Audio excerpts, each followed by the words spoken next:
Então, pessoal, sejam bem-vindos aqui à nossa aula sobre gestão de projetos e metodologias ágeis. Eu sou o professor Sérgio Cierro e nessa aula aqui a gente vai explorar um pouco sobre conceitos de projeto, de portfólio, programa e também vamos falar por que surgiram as metodologias ágeis para cobrir limitações que existiam nas metodologias tradicionais, fechado? Então, a gente vai explorar esses tópicos no decorrer aqui dessa nossa aula, tranquilo? Então, puxar aqui para o nosso material. Vamos cobrir aqui o item 1 do nosso conteúdo para a Cefa Pará, no tópico de fluência em dados. Então, a gente vai falar agora sobre gestão de projetos e metodologias ágeis, tá? Um ponto importante aqui que você precisa entender no decorrer da nossa aula é como as metodologias ágeis elas podem ser utilizadas dentro de uma gestão de projetos, principalmente por conta desse tópico, como ele está descrito no nosso edital. Fechado? Então, como a gente tem ali a parte de gestão de projetos, a gente não tem PMBOK, que é o guia de prática, o guia de prática de melhores práticas da parte de gestão de projetos, mas nós temos o guia de prática ágil do PMI, que é o instituto que mantém e atualiza o PMBOK. Fechado? Então, dentro da parte de gestão de projetos, a gente vai explorar alguns conceitos de introdução. A gente não vai se aprofundar tanto dentro da parte de PMBOK em si, tá? Que é o guia de melhores práticas para a parte de gestão de projetos. É importante que você entenda o que é o PMBOK, saiba onde o PMBOK ele se encaixa dentro dessa parte de gestão de projetos, mas a gente não vai se aprofundar tanto nesse ponto, tá? Por conta de como o edital ele está descrito para a gente. Então vamos começar aqui definindo o que é essa parte de gestão de projetos, tá? O principal conceito que você encontra em prova, que a gestão de projetos ou o gerenciamento de projetos é a aplicação de conhecimentos, habilidades, ferramentas e técnicas para gerar valor ao negócio e às pessoas interessadas no resultado ou no andamento daquele projeto. Quando a gente fala que a gestão de projetos, ela não é uma receita de bolo. Ela vai trazer algumas boas práticas para você no momento de lidar com aquele projeto, no momento de organizar aquele projeto, no momento de envolver, seja a liderança, sejam as partes interessadas dentro daquele projeto, tá? Então, conhecimentos, o que é que eu preciso de conhecimento, de recurso para alavancar aquele projeto, quais são as habilidades necessárias para aquele projeto ele termine, quais são as ferramentas que eu vou utilizar na construção daquele projeto, e também quais são as técnicas que podem ser utilizadas. E é importante salientar que quando a gente fala de projeto ela não é, o uso de projeto não é feito somente dentro da área de tecnologia da informação, certo? A parte de gerenciamento de projetos é muito associado com a parte de TI, porque a área de TI, a disciplina de TI, ela foi a primeira área projetizada. Então, o PMBOK, por exemplo, ele surge dentro da área de TI,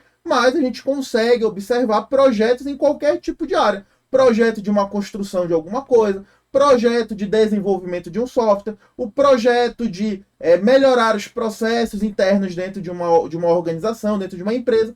Então, o projeto em si, ele pode ser utilizado em qualquer área, tá? Então, apesar de nós termos essa parte de gestão de projetos muito associada à área de TI, a gente consegue utilizar em qualquer área, em qualquer disciplina dentro de uma organização, certo? O objetivo da gestão de projetos é equilibrar escopo, prazo, custo, qualidade, recursos e riscos. Escopo, o que esse projeto vai entregar? O que está previsto para aquele projeto entregar e o que não está previsto, certo? Isso também é importante. Então, é um projeto para entregar uma nova construção, uma nova obra pública, por exemplo. O que não está previsto é os arredores daquela obra pública. Então, é importante também ter muito claro qual é o escopo, o que aquele projeto vai entregar.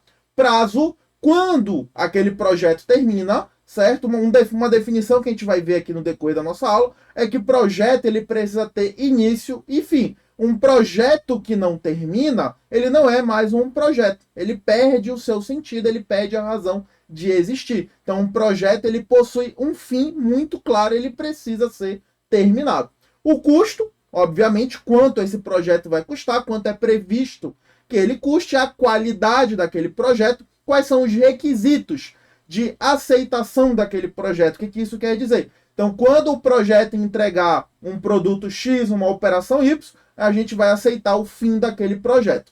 Os recursos que vão ser necessários, sejam recursos de pessoa, de pessoal, sejam recursos técnicos, seja recurso financeiro, tá? Então, recurso aqui pode ser qualquer necessidade que viabilize aquele projeto, e os riscos. Então, eu vou fazer uma obra pública, por exemplo, estou fazendo num terreno que ele pode ter um terreno sedimentado, pode ser um terreno liso. Então, quais são os riscos que aquele projeto precisa mitigar? Perfeito? Então, por exemplo, se eu for trabalhar com um projeto de implementação de um novo software, então quais são os riscos? As pessoas que vão utilizar aquele software, os usuários daquele software, eles têm algum tipo de habilidade técnica? Não têm habilidade técnica? Então, são riscos que precisam ser tratados, mitigados ou terceirizados dentro de uma gestão de projeto, tá? Então, isso em base seria o que é gerenciamento de projeto numa visão macro. E a gente começa agora a se aprofundar nos tópicos dentro do gerenciamento de projetos. A gente começa agora a definir o que é um projeto. Então, o projeto ele é um esforço temporário que cria um resultado único. É muito importante você entender que projeto ele tem início e fim. Então, por isso que a gente diz que ele tem um esforço temporário. Quando eu digo que algo é temporário, é porque ele tem um início e um fim definidos, tá? Então, o projeto, ele precisa ter um fim. A operação, por outro lado, ele é um trabalho contínuo e repetitivo que mantém a organização funcionando. Por exemplo, atendimento ao cliente. Atendimento ao cliente não é um projeto que vai terminar. É um serviço, é uma operação que precisa ser executado diariamente, de forma contínua, de forma repetitiva. Eu posso ter um projeto que vai substituir o atendimento ao cliente de forma humana por um atendimento voltado à inteligência artificial, certo? Perceba que eu posso ter um projeto que vai interferir em uma operação, ou eu posso ter um projeto que vai implementar um atendimento ao cliente. Então eu posso ter um projeto que o resultado dele vai ser uma nova operação, um novo serviço dentro da organização. Então, nessa imagem aqui, a gente tem justamente o gerenciamento de projetos com as disciplinas de conhecimentos, de habilidades, de ferramentas. Eu aplico essas disciplinas no gerenciamento de projetos, junto com as melhores práticas que são descritas no PMBOK, tá? Então, eu vou aplicar as melhores práticas descritas no PMBOK e o resultado ele vai ser um projeto entregue com sucesso para atender, seja um objetivo, seja um requisito da organização. Fechado? Continuando aqui a nossa definição, o projeto ele é um esforço temporário que pode criar um produto, um serviço ou um resultado de acordo com os objetivos. Ele tem início e fim, tá? É muito importante que isso fique claro para você, do projeto ele ser um esforço temporário, com início e fim. Eu posso medir o sucesso desse projeto com o seu escopo, se eu estou atendendo o escopo, ou quanto falta do escopo daquele projeto para a gente finalizar, o prazo, se eu estou dentro do prazo, se eu estou fora do prazo, o custo, se eu estou dentro do orçamento que foi previsto, se eu estou fora, se eu preciso de mais, a qualidade, aquilo que foi definido no início está sendo entregue no decorrer do projeto, e a aceitação daquele projeto. Quais são os termos de aceite? Quando eu aceito o projeto, eu estou finalizando aquele projeto. Então, o produto, o serviço ou o resultado previsto a ser entregue está entregue, foi aceito pelas partes interessadas, por quem tinha algum tipo de objetivo naquele projeto. O projeto ele termina, isso também é importante você entender, quando o objetivo é alcançado. Então, aquilo que foi previsto no projeto foi entregue, a necessidade deixa de existir. Por exemplo, um projeto ele se torna tão longo, eu não consigo terminar aquele projeto, que a necessidade, eventualmente, ela não vai mais existir para a continuidade daquele projeto. Então, o projeto ele pode ser abandonado, ele pode ser terminado, sem que eu tenha entregue o seu objetivo. O objetivo se torna inviável, ele pode ser tornado muito caro, ou eu não posso ter tecnologias disponíveis para concluir esse objetivo desse projeto, ou também pela decisão do patrocinador. Então, eu também associo aqui patrocinador às partes interessadas. Quando eu falo de partes interessadas, é qualquer pessoa, qualquer organização que vai ser influenciado por aquele projeto. ele tem interesse na conclusão, ele vai ser influenciado pela conclusão daquele projeto, tá? E aqui nessa imagem a gente tem alguns objetivos que podem ser alcançados pela elaboração, pela execução de algum tipo de projeto. Eu posso fazer um projeto para cumprir exigências regulatórias legais ou sociais. Por exemplo, nos últimos anos, nós tivemos a LGPD sancionada no Brasil, a Lei Geral de Proteção de Dados. Então, as empresas elas precisam se ajustar à LGPD, a não fazer tratamento de dados sensível, a anonimizar os dados, deixar os dados sensíveis anônimos. Eu até posso tratar dados, por exemplo, de cor de pele, de idade, de orientação sexual, de religião, de política, mas esses dados eles precisam ser anônimos. Eu não posso associar esse tipo de informação a um CPF, a uma pessoa específica. Então, as empresas elas precisam se adequar à LGPD. Então, a gente pode elaborar um projeto que a empresa vai se adequar à LGPD. Implementar ou ajustar estratégias de negócio ou tecnologia. Então, a gente vai fazer um projeto para alinhar a empresa a alguma nova tecnologia que está lançando, algum novo tipo de direcionamento que a empresa vai tomar, atender a pedidos e necessidades das partes interessadas. Então, eu tenho um sócio, um conselheiro, um consultor dentro daquela empresa que quer elaborar um projeto ali que vai envolver a análise dos seus clientes. Por exemplo, eu quero saber qual é o perfil dos meus clientes. Então, pode ser elaborado um projeto para implementar mecanismos que façam análise do perfil desse cliente. E também criar ou aprimorar ou corrigir produtos, processos ou serviços. Quando eu falo de processo, ele é sinônimo de serviço. O processo, assim como um serviço, como uma operação, que são palavras um pouco sinônimos dentro do gerenciamento de projetos, são esforços contínuos. É um trabalho repetitivo, diferente do projeto, que o projeto ele tem um início e um fim, tá? É um esforço temporário. Processo, serviço e operação é um esforço contínuo dentro do gerenciamento de projetos. Um dos objetivos do projeto também é mover a nossa organização de um estado atual, que a gente chama isso de as is.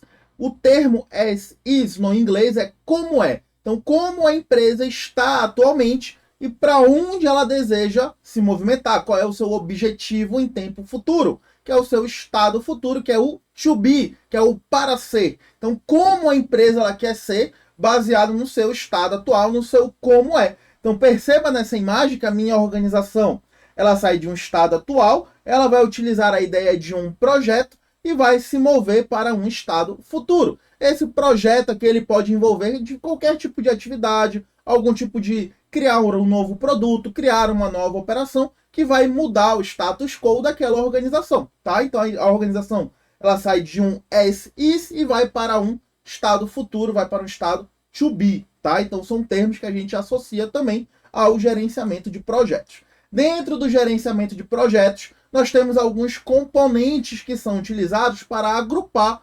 projetos, operações que estão de alguma forma relacionadas. Nós temos o portfólio, o programa, os nossos projetos, que a gente já definiu, e também as operações. Então perceba nessa imagem que nós temos aqui em cima a estratégia organizacional. Então qual é a estratégia que aquela organização vai tomar? Por exemplo, uma Secretaria da Fazenda, ela pode tomar uma decisão estratégica que envolve utilizar algum projeto de análise de dados, um projeto de ciência de dados, para fiscalizar as mercadorias que estão transitando pela fronteira. Então, antes do caminhão passar na fronteira, eu já quero puxar esses dados de placa de caminhão, quem é o motorista, qual é a carga, qual é a nota fiscal, qual é o estado de origem, para que o fiscal, quando ele for lá no posto de fiscalização, ele já tenha todas essas informações, todos esses dados, antes mesmo do caminhão chegar ali no posto de fiscalização. Então isso acelera o processo, isso facilita o fiscal a identificar uma possível fraude ou não dentro daquele transporte. Então isso é, por exemplo, uma ideia do que a organização ela quer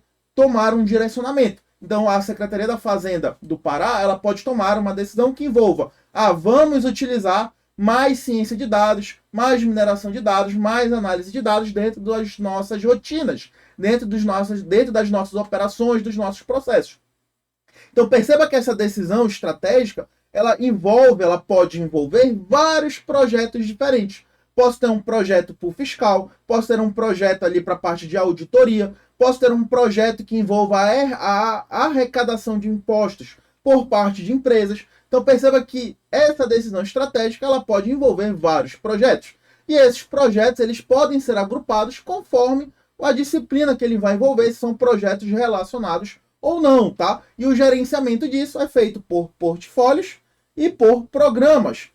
Principal papel do portfólio vai ser priorizar quais são os projetos e quais são os programas que serão utilizados, serão executados. O programa, por sua vez, ele vai agrupar projetos relacionados. Por exemplo, se você deve lembrar do Programa de Aceleração do Crescimento que nós tivemos no governo da Dilma. O Programa de Aceleração do Crescimento, ele envolvia vários projetos espalhados ao longo do Brasil, que envolvia construção, que envolvia estradas, portos, aeroportos, e fazer a construção disso. Então perceba, cada porto, aeroporto, estrada, rodovia, ferrovia, podia ser um projeto diferente, tá? E o programa, ele gerenciava esses projetos relacionados entre si. Então eu posso ter, dentro do gerenciamento de projetos, essa hierarquia, que envolve portfólio, programas, projetos e operações, tá? Então o meu projeto ele vai trazer algum resultado. Perceba que eu tenho vários projetos aqui. Esses projetos eles vão utilizar os recursos que existem dentro da organização. Esses recursos eles podem ser compartilhados. Eu vou ter recurso de pessoal, vou ter recurso financeiro, vou ter recurso técnico, vou ter as partes interessadas dentro desse projeto. E esse meu projeto ele também pode eventualmente utilizar alguma operação que já existe dentro da organização ou, como resultado, entregar uma operação, tá? Não é sempre que o projeto ele entrega uma operação como seu resultado. Isso vai depender de quais requisitos fizer aquele projeto nascer em primeiro lugar. Agora, os projetos, digamos que eu vou tendo vários projetos, eu posso agrupar esses projetos em programas, em portfólios. Perfeito? Então eu posso fazer esse agrupamento. Definindo cada componente desse, o portfólio, ele decide o que fazer. Então, o que vai ser priorizado, o que vai ser financiado e quais são os projetos que estão mais alinhados com a estratégia da organização, com as decisões estratégicas que aquela organização ela toma. O portfólio ele pode ser tratado como uma coleção de programas, projetos e outros trabalhos, tá? Como as operações que nós vimos aqui nessa nossa imagem. Então, eu posso ter operações, serviços, processos que vão compor um portfólio ou um programa.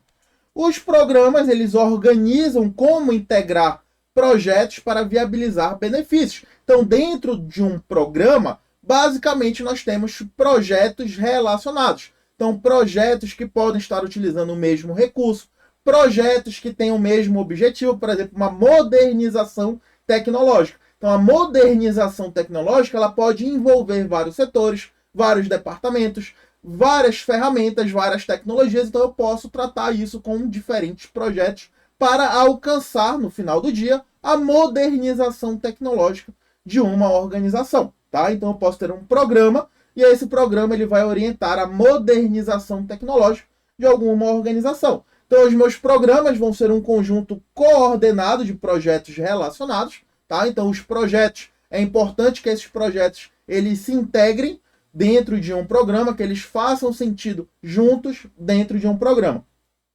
O programa ele tem um escopo mais amplo, coordenam interdependências entre os nossos projetos. Eu posso ter um projeto que depende do resultado de outro projeto, ou eu posso ter um projeto que depende de um recurso que aquele projeto está utilizando, e medem o sucesso por benefício realizado. Então, eles vão medir o sucesso com base no valor que foi agregado à organização. E esse valor, ele não é apenas financeiro, tá? Ele é um valor que pode ser um novo alinhamento da organização buscando mais eficiência, mais eficácia. Pode ser um valor aqui, por exemplo, numa Secretaria da Fazenda, que eu consiga identificar mais rápido o que é uma fraude ou o que não é uma fraude. Que eu consiga fiscalizar mais rápido os caminhões que passam pelo posto de fiscalização. Então, esse valor aqui, ele não é apenas financeiro. Por exemplo, gerar mais lucro. Gerar mais lucro, com certeza, agrega valor a uma organização. Mas o gerar valor, o agregar valor, é importante que você tenha claro que não significa apenas lucro ou resultado financeiro. mas pode ser melhoria de processo dentro de uma empresa, modernização de um processo, aumentar a eficiência de algum serviço, de alguma operação que é realizado no dia a dia. Os projetos, eles podem criar ou mudar produtos, serviços ou processos. Por exemplo, eu dei um exemplo para você de eu transformar o atendimento ao cliente, que antigamente era humano, com pessoas, e colocar ali um agente de inteligência artificial antes do atendente humano, já para filtrar esse processo. Então, estou transformando, estou trazendo uma modernização para o atendimento ao cliente, utilizando a implementação de um projeto. As operações passam a sustentar e escalar essas entregas, que vão possuir serviços contínuos, tá? Então, a minha operação, ela tanto pode ser o resultado de um projeto, como ela também pode ser um recurso para a implementação de um projeto, tá? Foco em eficiência e nível de serviço. Nível de serviço a gente também chama de SLA. SLA significa Service Level Agreement, então acordo de nível de serviço. Isso aqui significa quanto tempo aquele serviço leva para entregar algum tipo de requisição, qual é a prioridade das requisições, o que é urgente, o que é uma prioridade média, o que não tem uma prioridade normal, por exemplo, e quanto tempo. Digamos que o urgente ele vai ter que ser entregue em até 2 horas, um médio ele tem que ser entregue em até 24 horas, e o normal ele seja entregue em até 72 horas, por exemplo, tá? Esse seria a ideia de um SLA. Então, conforme eu abro solicitações para os meus serviços contínuos, para os meus processos, eu posso ter um tempo que aquele processo vai demorar para me entregar aquela solicitação. Então, as operações elas não têm um fim pré-determinado, buscam estabilidade e medem o sucesso por indicadores de performance e por níveis de serviço. Então, as requisições elas estão dentro do tempo que foi acordado. Indicadores, esses serviços eles estão sendo entregues com qualidade, eu estou utilizando os recursos necessários para entregar esses serviços, fechado? Um ponto que diversas bancas exploram é justamente a diferença entre projeto e operação, principalmente focado no tempo de duração, aonde o projeto ele tem início e fim, tá? Então, o nosso projeto aqui ele tem início e fim, e as nossas operações elas possuem um tempo contínuo, não tem um fim determinado. Isso é um serviço contínuo, um trabalho repetitivo. Fechado? Vamos falar agora sobre o PMBOK. O PMBOK, como eu já falei para você, ele é um guia de melhores práticas para gerenciamento de projeto.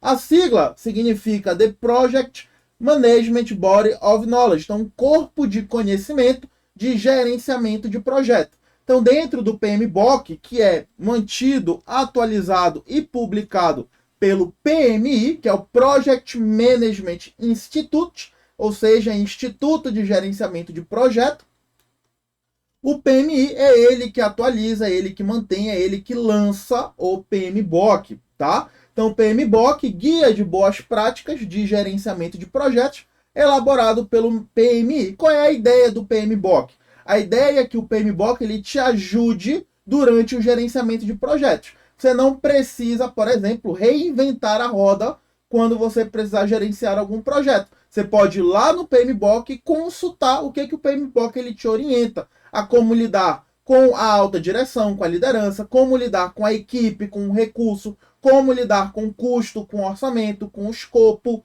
com organização dentro desse projeto. Você não precisa inventar da sua cabeça como gerenciar um projeto, como lidar com aquele projeto. O PMBOK ele já traz isso mastigado para você. Então basta você aplicar esse guia de melhores práticas e escolher quais são as melhores práticas dentro do seu contexto, tá? Você não precisa aplicar integralmente o PMBOK, tá? Pode vir uma questão lá para você perguntando se o PMBOK ele te obriga a implementar de forma integral o que está escrito ali. Isso não acontece, tá? O PMBOK, ele é um guia prescritivo, ele vai te prescrever situações, como lidar com a liderança, como lidar com a equipe, com partes interessadas, com a parte de escopo, de custo e orçamento. Ele não vai ser um guia taxativo. O que isso quer dizer? Ele não vai te obrigar a seguir os cenários que estão descritos nele, tá? Então é importante você também já entender isso, que isso já caiu em outras provas, em outras bancas. O PMBOK, ele é um guia prescritivo. Então ele vai te prescrever o que você pode fazer dentro daquele projeto, dentro daquele programa, dentro daquele portfólio que você precisa gerenciar. Está até descrito aqui, ó. Ele não é uma metodologia prescritiva do tipo de taxar, do tipo de obrigar. O que o PMBOK ele vai fazer? Ele vai te recomendar ações a serem realizadas, tá? Quando ele fala aqui que não é uma metodologia prescritiva, é que nem você ir no médico e ele vai te prescrever um remédio para resolver aquele problema. E aí você chega na sua casa, você escolhe não tomar aquele remédio. Você vai resolver aquele problema de alguma outra forma. Pode demorar mais tempo do que tomar o remédio que o médico prescreveu para você, tá? Então a ideia é que o PMBOK, ele seja um médico te prescrevendo o que você pode fazer dentro daquele cenário de gerenciamento de projetos. Suas orientações devem ser adaptadas ao contexto de cada projeto. Essa palavra adaptada ela é muito importante dentro do PMBOK 7, que é a última versão, e dentro das metodologias ágeis. Algo que nós temos que se integra muito bem entre o gerenciamento de projetos e as metodologias ágeis é a capacidade de adaptação. Então é importante que o gerenciamento de projetos se adapte ao seu contexto. Então você não tem uma receita de bolo rígida. Você pode adaptar o que está descrito no PMBOK ao seu contexto, ao seu dia a dia. Então o PMBOK 7 ele é organizado em 12 princípios e 8 domínios de desempenho. Tá? É importante que você liste, né, conheça quais são os princípios e quais são os domínios. A gente não se aprofunda nisso aqui.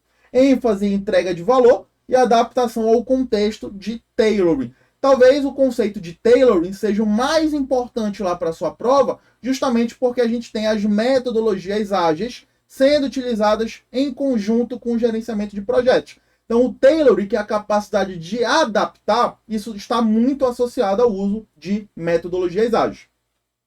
Com a ideia de tailoring, de adaptação, a ideia é que primeiro a gente vai explicar, definir qual é o valor que se espera alcançar com aquele projeto. Então, por que e para quem é aquele projeto.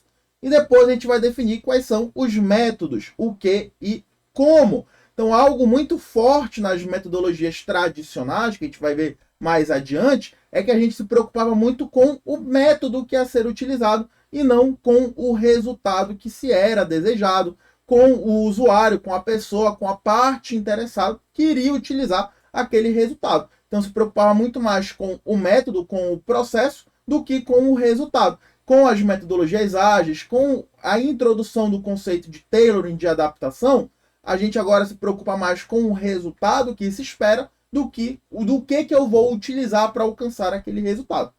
E dentro do PMBOK nós temos o Guia de Prática Ágil do PMI, que está lá no nosso edital. Então ele traz abordagens ágeis, híbridas e adaptativas no gerenciamento de projeto. Então o Guia de Prática Ágil, ele basicamente está falando para você utilizar metodologias ágeis no gerenciamento de projeto. Então você não vai utilizar apenas PMBOK, mas você consegue adaptar metodologias ágeis dependendo do contexto do projeto que precisa ser entregue. Aqui nós temos uma imagem, tá, dos componentes do PMBOK. Então aqui a gente tem o guia desse PMBOK, os 12 princípios que são diretrizes de gerenciamento e os 8 domínios de desempenho que vão definir modelos, métodos e artefatos. Quando a gente fala de modelos, métodos e artefatos, é o como eu vou entregar aquele projeto. Então, os princípios eles vão definir o valor que eu quero entregar. Então, por quê e para quem, tá? A gente tem aqui ó, o porquê e para quem eu vou entregar isso e como esse valor ele vai ser reconhecido. E os domínios de desempenho, eles vão definir o que e como isso vai ser entregue, tá? Então aqui nós temos os modelos. Qual é o modelo que eu posso utilizar? Já existem diversos modelos hoje dentro da literatura. Qual é o método que eu vou utilizar? Se eu vou aplicar alguma metodologia ágil ou não. E também quais são os artefatos. Qual é a documentação que vai ser gerada naquele gerenciamento de projeto. Um artefato, por exemplo, é o termo de abertura de projeto, que é o nosso TAP.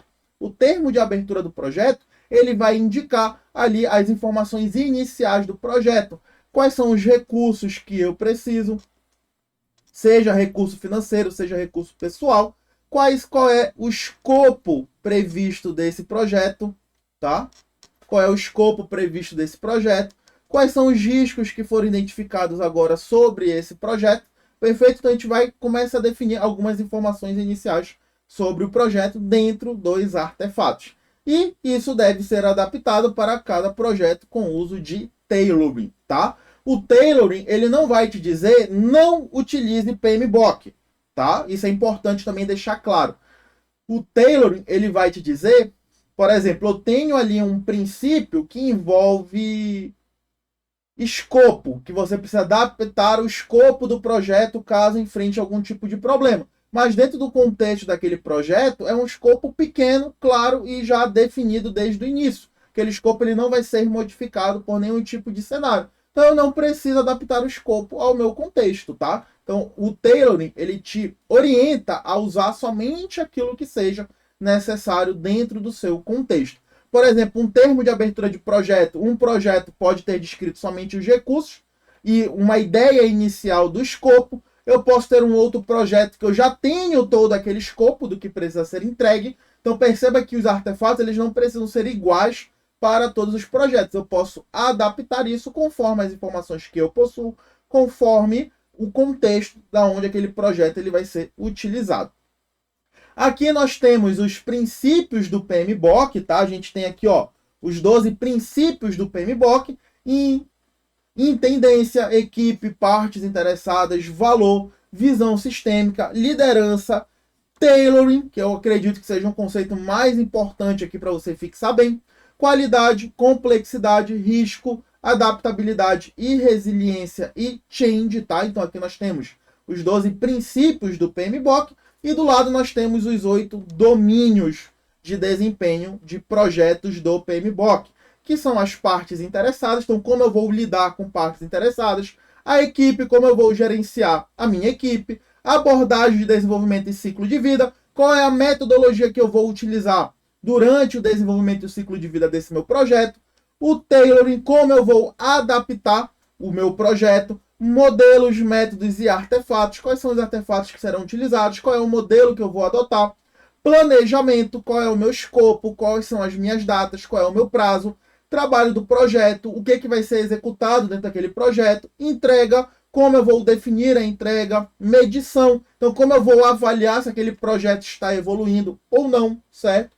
Por exemplo, eu tenho um escopo definido, então como eu vou avaliar se aquele escopo está sendo atendido, se eu estou focando de fato em requisitos que foram definidos do meu projeto. E a incerteza, que envolve também riscos, certo? Então, como a gente vai lidar com a incerteza, com os riscos que podem ser gerados durante a execução daquele projeto.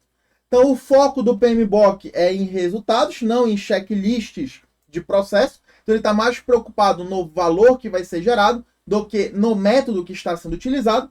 É um projeto, ele é inserido em um sistema de entrega de valor. O sistema de entrega de valor, ele vai avaliar os princípios e os domínios e como esse projeto ele vai ser influenciado por cada princípio e por cada domínio. Os princípios eles vão orientar decisões e comportamentos. O meu projeto ele é compatível com modelos preditíveis, ágeis e híbridos, como o Guia de Prática Ágil. Guia de Prática Ágil do PMI, tá? Então ele permite adaptar o contexto do projeto para utilizar um modelo preditivo, caso você precise prever alguma situação, utilizar métodos ágeis, modelos ágeis, tá? Como um Scrum, como um Kanban, como um Lean, tá? Que a gente vai avançar mais adiante aqui na nossa aula, e também utilizar um modelo híbrido, tá? Caso eu precise de uma metodologia, de duas metodologias diferentes, para poder alcançar aquele resultado. E os domínios de desempenho eles são integrados ao longo do ciclo de vida, tá? Como no nosso edital não tem PMBOK, eu não imagino uma questão específica sobre princípios, sobre domínios de desempenho, mas um termo muito forte na nova versão do PMBOK, é o PMBOK 7, é o conceito de tailoring, de adaptação, tá? Então Então é muito importante que você tenha em mente a ideia de adaptação, já que você está sempre adaptando as boas práticas do PMBOK ao seu contexto, ao contexto daquele projeto, ao contexto daquela organização. O sistema de entrega de valor, os projetos eles são vistos como parte de um ecossistema. Esse ecossistema ele envolve portfólios, programas, produtos e operações, que a gente já definiu, conectando entregas a benefícios mensuráveis. Então ele vai conectar qual é a entrega do produto e qual é o valor que esse produto está agregando no final do dia para a organização, juntamente com a estratégia organizacional. Imagina o seguinte, eu vou fazer um projeto, esse projeto eu preciso ter muito claro qual é o resultado dele, e esse resultado ele precisa estar alinhado à minha organização. Imagina a gente gastar tempo, recurso e dinheiro em um projeto, sendo que esse projeto não vai agregar valor à organização. Então é um projeto ali que, de certa forma, ele nasceu morto. Então não faz sentido a gente ter esse projeto, tá? Então esse projeto ele não vai entregar nenhum tipo de benefício para a organização. Então as entregas dos projetos geram resultados que produzem benefícios e formam valor percebido na organização. Sempre lembrando que esse valor não é apenas financeiro, mas pode ser algum benefício, algum serviço mais eficiente, alguma operação mais eficaz e não necessariamente apenas lucro, tá? Apenas aumento de faturamento. Os projetos eles podem ser influenciados por fatores internos e fatores externos, né? Alguma nova decisão estratégica da organização, alguma nova legislação que foi aplicada, algum tipo de taxação nova que foi aplicada, que é inerente à organização. É um fator externo que vai influenciar o funcionamento da empresa e ela pode adotar um projeto, construir, né, elaborar um projeto justamente para se adaptar a essa nova legislação, a esses novos impostos ali que estão sendo aplicados. E aqui o nosso sistema de entrega de valor, perceba que nós temos portfólio, nós temos os programas associados a esse portfólio, nós temos os projetos de cada programa e temos as operações sustentando todo esse ecossistema. Conceito de tailoring, que é a adaptação, ele diz para a gente a adaptação deliberada da abordagem, governança, processos, métodos e ferramentas de gerenciamento de projetos ao contexto do projeto e da organização. Então, sempre adapte. Você não precisa pegar o que está escrito no PMBOK e usar aquilo do jeito que está escrito. Você pode constantemente adaptar esse cenário. É um processo contínuo, então você pode adaptar em qualquer etapa do nosso projeto. Ele adota uma abordagem em ciclo de vida, que pode ser preditivo, adaptativo ou híbrido. Então, o preditivo ele vai tentar prever algum tipo de problema, o adaptativo ele vai se adaptar ao seu contexto, o híbrido ele pode utilizar um pouco dos dois. Pode trabalhar com processos, como adicionar um novo processo, simplificar um novo processo, combinar processos em um só processo, ou remover algum processo que não faça sentido no contexto daquele projeto da organização. Ele também pode influenciar o engajamento das pessoas e das partes interessadas. Imagina o seguinte, eu tenho um projeto que envolve eu instruir os meus colaboradores, eu conscientizar os meus colaboradores em termos de segurança da informação. Não clicar em link estranho, não baixar anexo de e-mail, não responder um formulário que a pessoa não sabe qual foi a origem daquele formulário. Então, para esse projeto ele ter um sucesso, para eu conseguir conscientizar as pessoas, eu preciso ter um engajamento, principalmente da liderança. Então, a liderança, a alta direção, ela precisa ser um exemplo para que as camadas inferiores na hierarquia adotem aquela conscientização, tá? Então, isso seria um exemplo. Também eu posso adaptar ferramentas, métodos e artefatos para aquele projeto. Não preciso utilizar todos os artefatos que estão no PMBOK, mas é importante que eu adapte os artefatos descritos para o meu cenário, para o projeto que a gente vai lidar, para a organização que a gente está aplicando, elaborando aquele projeto. Um ciclo de vida de projetos ele pode ter as seguintes etapas. Iniciação, então a gente vai definir o motivo do projeto, qual é o resultado que se espera daquele projeto, quais são os benefícios esperados, qual é o valor que se deseja agregar com esse projeto. E, por fim, vai autorizar o seu início. Então, é a concepção do nosso projeto. Depois nós vemos a etapa de planejamento. Então, eu já tenho aqui com a ideia de projeto. Agora, a gente vai planejar o que eu preciso para esse projeto. Então, qual é o escopo dele, qual é o prazo, os custos necessários, os recursos que eu preciso alocar, os riscos e como vai ser identificada a qualidade desse projeto, estabelecendo uma linha base. Então, a gente vai construir uma linha base, um modelo para aquele projeto específico que a gente está lidando, tá? Então, eu estou planejando aquilo que foi concebido, aquilo que foi iniciado. Perceba que a iniciação, a concepção do projeto, ela não lida com definição de escopo, prazo, custo, recurso, risco e qualidade. Isso é feito no planejamento. Eu já vi questões trazendo sobre qual é o papel de cada etapa dentro do ciclo de vida do projeto. A iniciação, ela é a ideia do projeto, tá? É a concepção, é a criação daquele projeto. Qual o resultado e benefício que se espera com aquele projeto. No planejamento se define todas as etapas do projeto, escopo, prazo, custos, recursos, riscos e qualidade. A execução é a gente trabalhar para alcançar aquele projeto. É a etapa mais cara do projeto, porque é onde a gente vai alocar os recursos, é onde que a gente vai gastar o orçamento que foi definido, e também pode ser a etapa mais longa do projeto, dependendo do tamanho desse projeto, tá? Que é onde a gente vai realizar as atividades previstas para a execução, para a conclusão daquele projeto. Então a gente vai ter aqui algumas entregas. Essas entregas, quais são os resultados do projeto, tá? O projeto, ele pode ter uma entrega, ele pode ter entregas incrementadas, eu posso ter várias entregas durante a execução daquele projeto. Entregas previstas e coordena pessoas, recursos e fornecedores que são necessários para o nosso projeto.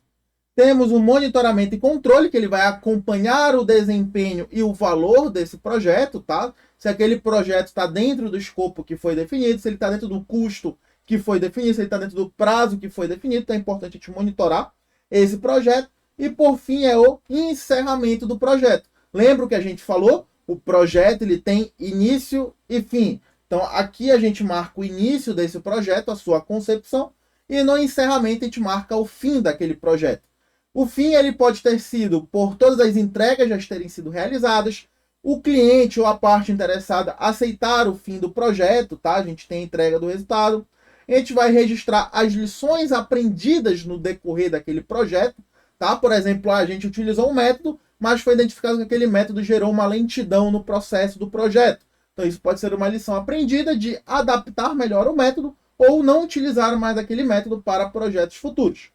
E também encerra contratos e equipe, tá? Então, caso eu tenha contratado uma equipe, um fornecedor específico para aquele projeto, a gente pode fazer um encerramento disso. Aqui a gente tem uma imagem representando o ciclo de vida do nosso projeto. Aqui a gente tem o início do projeto, a concepção, a organização e preparação, que é o planejamento do projeto. Perceba que em cada etapa dessa, a gente tem uma entrega que é esperada. Por exemplo, no início do projeto, a gente tem a entrega do termo de abertura do projeto. Então, qual é o escopo inicial, qual é o objetivo inicial, qual é o resultado inicial esperado. Dentro da etapa de planejamento ou organização e preparação, a gente tem uma entrega que é o plano de gerenciamento do projeto. Qual é o escopo desse projeto, quais são os custos esperados desse projeto, quais são os recursos necessários para esse projeto. Durante a execução, você percebe que a etapa mais longa em termos de tempo e também em nível de custo e pessoal, que é onde eu vou alocar equipe, fornecedor, orçamento, justamente para fazer as atividades previstas dentro daquele projeto. E no final eu vou ter as entregas aceitas. Então as entregas previstas para aquele projeto foram aceitas. E por fim, o encerramento do projeto. A gente vai fazer o arquivamento dos documentos do projeto, que pode envolver aqui lições aprendidas, pode envolver tratamento de risco, que a gente vai encerrar aqui o projeto. Por exemplo, o termo de aceite para encerramento daquele projeto, para registrar que o cliente, o patrocinador ou as partes interessadas deram de acordo, né, para encerrar aquele projeto. Então aqui a gente tem uma visão de como funciona esse ciclo de vida. O projeto ele passa por início, meio e fim, produzindo artefatos de gerenciamento. Esses artefatos eles vão orientar a execução do nosso projeto, o controle, o monitoramento e desempenho desse nosso projeto, né? A gente precisa avaliar se o projeto ele está caminhando dentro do que foi previsto ou se não está caminhando dentro do que foi previsto, para poder realinhar esse projeto. Tá? É muito importante essa parte de monitoramento. E também ele vai orientar a entrega final do nosso projeto. Então, a entrega final ela tem que estar igual ou próxima do resultado que foi esperado no início daquele projeto. Então, aqui a gente tem uma outra imagem, tá, do ciclo de vida do nosso projeto. A gente tem a ideia do projeto, o termo de abertura desse projeto, que fecha a concepção ou iniciação do projeto. A gente tem a definição da equipe de gerenciamento de projetos, tá? Então, quem vai apoiar a execução desse projeto, quem que vai apoiar no monitoramento desse projeto, acompanhar se o projeto está alcançando seu resultado. A gente tem a declaração do escopo, então a gente tem ali artefatos que vão descrever o plano de gerenciamento desse projeto, o que se espera dentro desse nosso projeto. A gente tem aqui o plano, definição da linha base. Então eu vou monitorar o meu projeto de acordo com essa linha base que foi definida, tá? Então a gente vai avaliar se o projeto está próximo ou afastado dessa linha base, se ele está seguindo aquilo que foi planejado, que foi definido. A gente tem o progresso, que é a execução desse nosso projeto. A aceitação, então as entregas que foram geradas durante a execução estão sendo aceitas ou foram aceitas. A aprovação final daquele projeto e a entrega final do projeto, com todos os artefatos que foram produzidos, com as lições aprendidas, com o termo de encerramento do nosso projeto. E isso pode gerar para a gente um novo produto, a modificação de um produto, a melhoria de um produto dentro da organização. O guia de prática ágil do PMI, para a gente fechar a parte de gerenciamento de projetos, é um guia que não é prescritivo, ele apresenta boas práticas e opções, não regras fixas, seguindo a ideia do tailoring, de adaptação deliberada do gerenciamento de projetos. Ele foca em valor e resultados, priorizando entregas frequentes, feedback contínuo e a adaptação. Pensa só comigo, se dentro de um projeto eu só mostrasse o resultado final daquilo que foi avaliado, aquilo que foi definido no início, caso eu tivesse algum problema com a parte interessada, com o cliente ou com o usuário beneficiado por aquele projeto, aquilo que foi entregue, caso não esteja de acordo, ou o cliente, a parte interessada, queira modificar alguma coisa, eu vou ter que modificar muita coisa daquilo que foi executado. Se eu, durante a execução do meu projeto, eu faço entregas incrementais, por exemplo, a gente já fez uma atividade, eu já tenho uma entrega. Ela não é o resultado completo, mas ela já é uma ideia daquele meu produto, daquele meu serviço. E eu mostro isso para o cliente, a gente já consegue avaliar desde o início se o projeto está dentro da expectativa do patrocinador, da parte interessada, do cliente que vai ser beneficiado por aquele projeto. Então, conforme eu vou fazendo entregas frequentes, entregas pequenas mesmo, eu já tenho um feedback do meu cliente. Caso o feedback seja positivo, a gente segue aquela linha de raciocínio. Caso seja um feedback negativo, a gente volta uma etapa pequena. Eu não perco tanto tempo assim de execução do projeto. Integra abordagens, então trata igualmente preditivo, ágil e híbrido, ajudando a escolher a melhor combinação de método, metodologia que vai ser utilizada. Enfatiza o tailoring, a adaptação deliberada. Então, o tailoring ele foca em adaptar práticas ao contexto do projeto, do produto e da organização aonde está sendo aplicado. Apoiar a tomada de decisão, então trazer critérios para selecionar ciclos de vida, práticas, papéis e métricas. Tá? Então, conforme eu preciso tomar decisões dentro do projeto, o guia de boa prática, o guia de prática ágil, ele pode ajudar a gente a como tomar essa decisão, a como definir o ciclo de vida, a como definir quais são as práticas que serão utilizadas dentro daquele projeto. Dentro do guia de prática ágil, destacam-se metodologias ágeis, que a gente vai explorar aqui no decorrer da nossa aula, como o Scrum, o Kanban e o Lean, tá? São metodologias muito focadas no gerenciamento de uma equipe de forma geral. O Scrum, ele trabalha com sprints curtas, papéis definidos e entregas incrementais, focando em colaboração e adaptação contínua. Então, o Scrum ele é uma metodologia muito focada no gerenciamento de equipe e não em ferramentas que serão utilizadas na execução daquele projeto. O Scrum ele procura viabilizar a equipe, a execução do projeto, mas ele não vai definir método ou ferramenta, tá?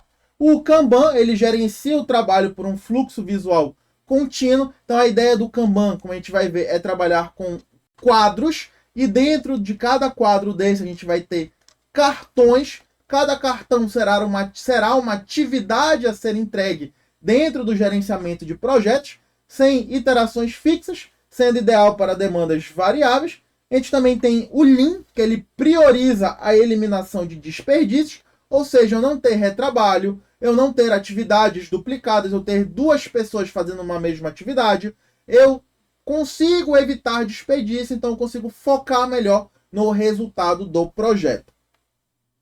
E também a aplicação da mentalidade ágil, que a gente vai ver no Manifesto Ágil e nos princípios ágeis também, tá? A mentalidade ágil, ela foca em colaboração, transparência, aprendizado contínuo e resposta a mudanças, tá? Então você não ter medo de se adaptar no contexto daquele projeto, daquela organização, você receber bem essas mudanças que caso precisem ser necessárias dentro do projeto, dentro da organização. Então vamos entrar agora na parte de metodologias ágeis, tá? As metodologias ágeis, elas vêm da disciplina de engenharia de software. A engenharia de software, ela tem um objetivo de desenvolver, de planejar como vai ser um desenvolvimento de um programa. Só que as metodologias ágeis a gente consegue também utilizar em outras áreas, não apenas no desenvolvimento de software, como nós temos agora dentro da parte de gerenciamento de projetos. Como a gente tem o guia de prática ágil do PMI, a gente já tem uma orientação de como utilizar essas metodologias ágeis dentro de um cenário de gestão de projetos. Uma das metodologias que a gente vai ver aqui, que é a metodologia XP de Extreme Program, ela tem um foco um pouco mais prático, a gente também vai destacar essa diferença, e ela não está prevista no guia de prática ágil do PMI, mas ela está prevista no nosso edital, então a gente também precisa explorar essa metodologia, tá? Então a ideia das metodologias ágeis, elas surgem para responder limitações dos modelos tradicionais de desenvolvimento de software que nós tínhamos. Essas metodologias tradicionais, elas se preocupavam mais com o processo, então ela te obrigava a seguir uma sequência rígida de etapas, ao invés de se adaptar ao resultado, ao valor que se procura agregar à organização.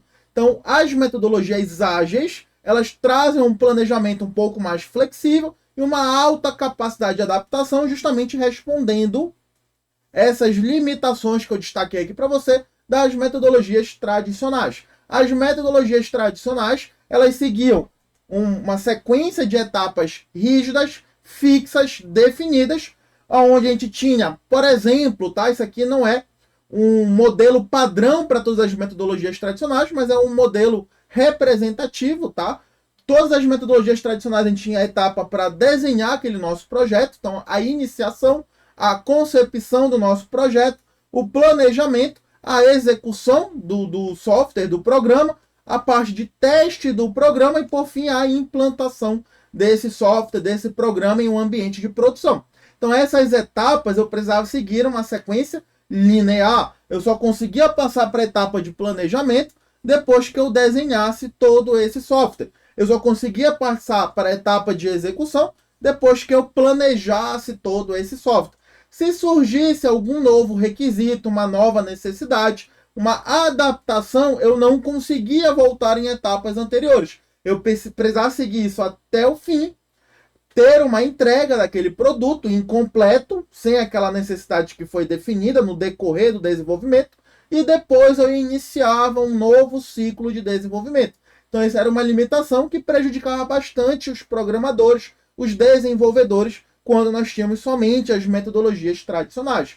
Então, na metodologia tradicional, eu precisava ter um escopo definido já no início do projeto, já no início, antes de eu executar aquele sistema, aquele programa. Eu precisava planejar todas as etapas, sem exceção, para depois executar aquele programa. Tá? Isso era muito complicado para os desenvolvedores, porque surgiam novos requisitos, surgiam novas necessidades durante a elaboração desse software, desse programa.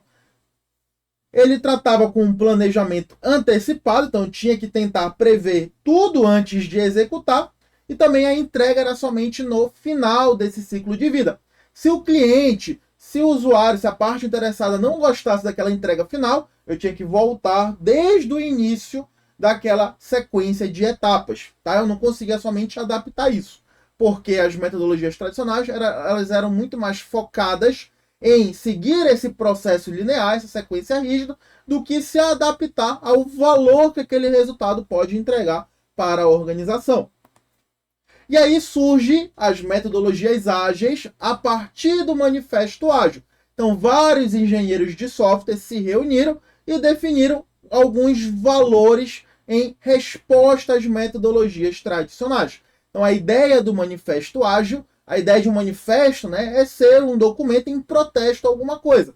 Então, o Manifesto Ágil ele foi um protesto contra as metodologias tradicionais que eram utilizadas antigamente. Então, o desenvolvimento ágil ele foca agora em iterações e incrementos. Então, ele está sempre fazendo entregas para os clientes, para as partes interessadas. Cada ciclo vai entregar um valor funcional, uma etapa do programa, uma etapa do software, e orienta os próximos passos com base em feedback real. Então, se eu entrego desde cedo alguma etapa funcional daquele processo, daquele projeto, daquele programa, eu já coleto o feedback da parte interessada e já consigo direcionar as próximas etapas de desenvolvimento.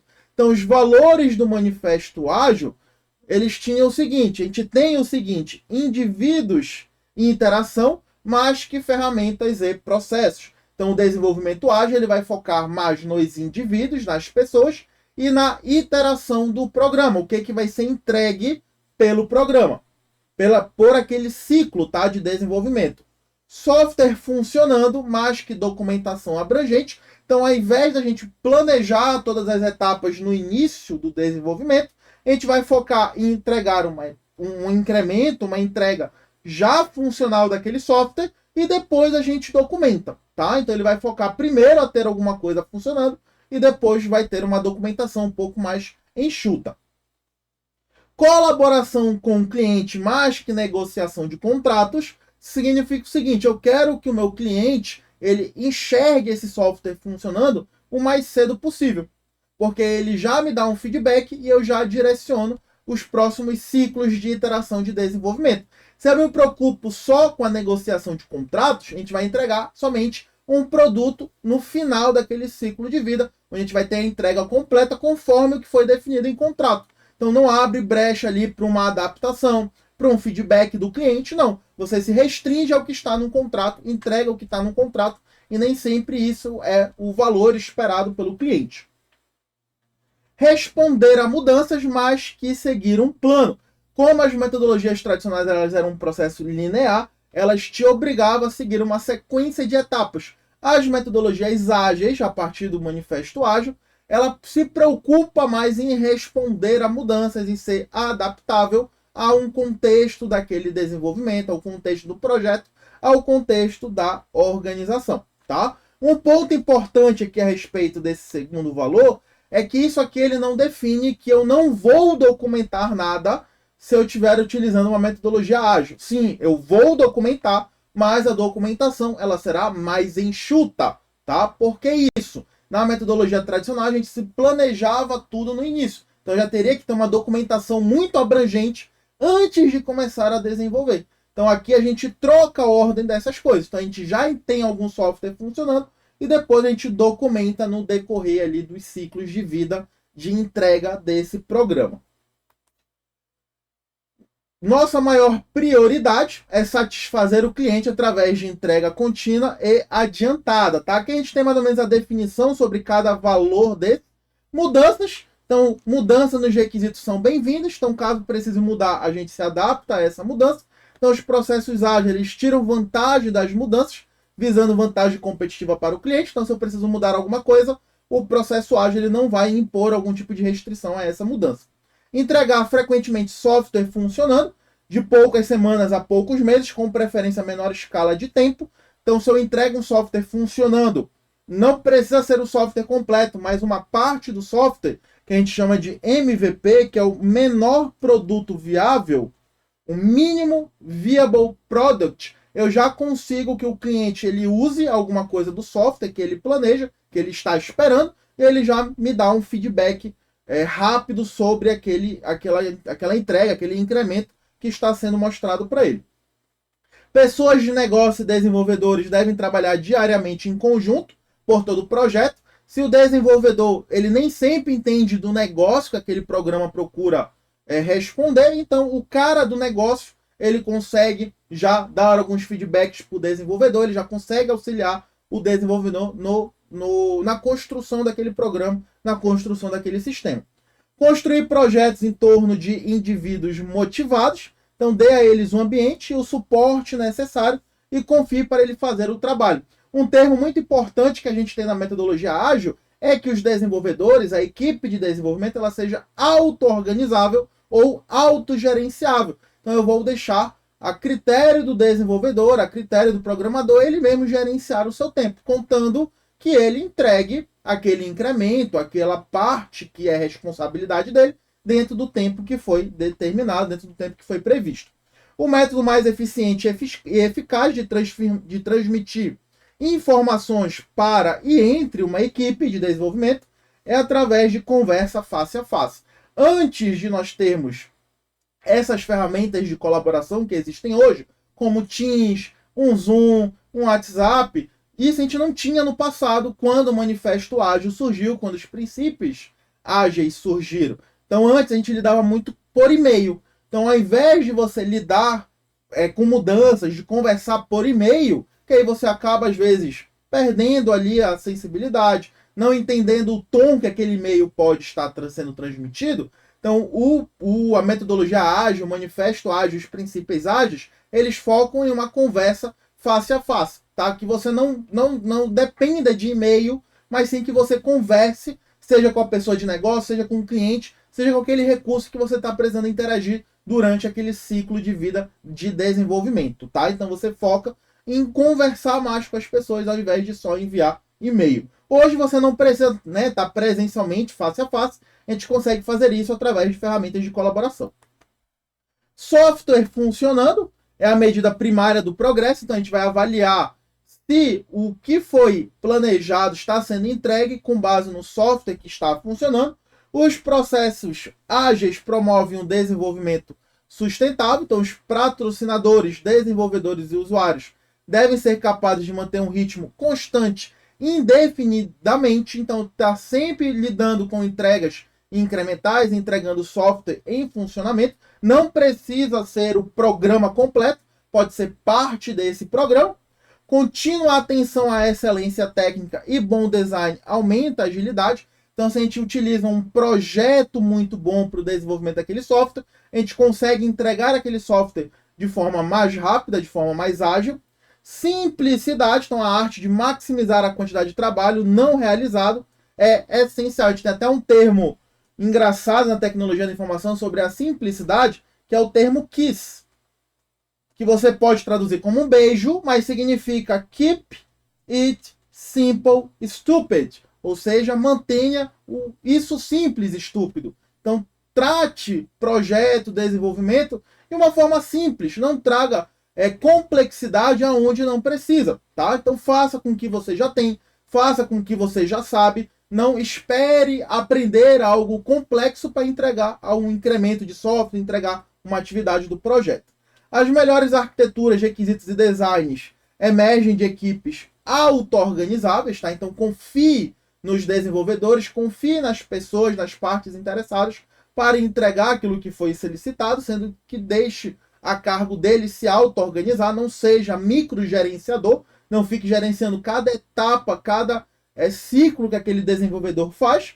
Em intervalos regulares, a equipe reflete sobre como se tornar mais eficaz e então refina e ajusta seu comportamento de acordo.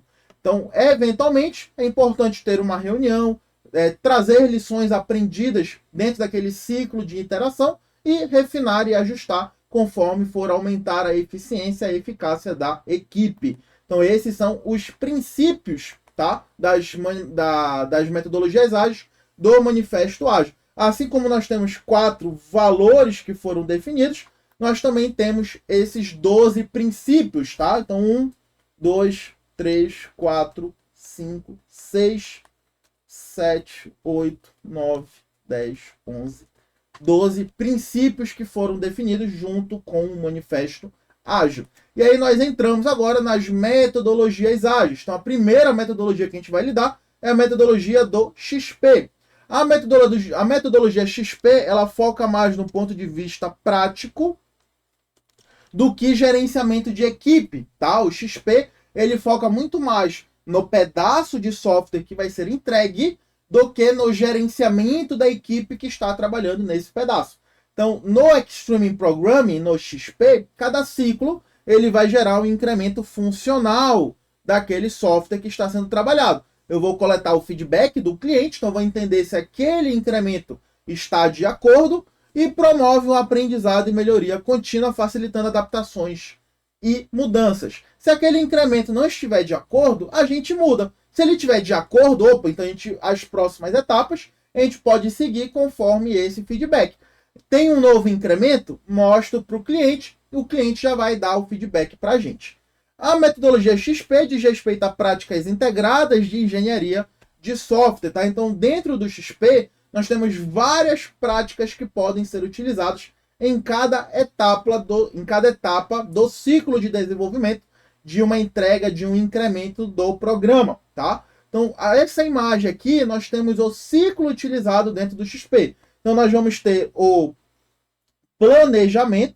Então, a gente vai se planejar do que precisa ser entregue. Perceba que a gente vai utilizar histórias de usuário. Nem sempre o usuário ele sabe tecnicamente do que ele precisa, mas ele sabe dizer o que ele quer que aquele programa faça. Então, eu vou transformar essas histórias de usuário em requisitos funcionais e não funcionais para o desenvolvimento do nosso programa, desse incremento. Vou ter os critérios de teste de aceitação. Então, com base naquilo que ele precisa, como ele vai aceitar aquele incremento, o que ele tem de essencial para aceitar aquele incremento, e vou ter os planos de iteração. O que vai ser entregue em cada incremento de desenvolvimento daquele programa.